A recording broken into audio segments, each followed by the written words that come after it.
এটা আজকে উদ্বোধন হয়েছে 15 বেডের টোটালি ফ্রি পিপি ইউনিটে হয়েছে, totally free 24x7 dialysis unit চলবে।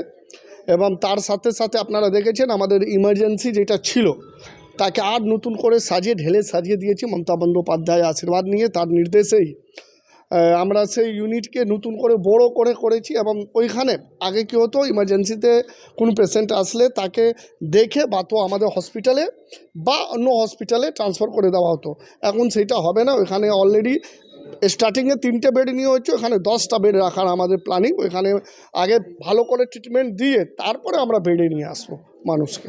এটা আজকে উদ্বোধন হয়েছে এবং থ্যাঙ্কস টু আমাদের চিফ মিনিস্টার মমতা বন্দ্যোপাধ্যায়, যার স্বপ্ন যে বাংলার 10 কোটি মানুষ যেন সুস্থ থাকে, তারই একটা স্টেপ এটা।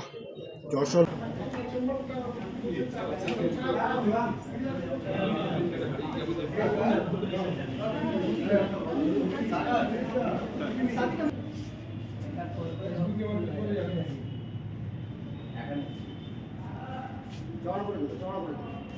ডায়ালিসিস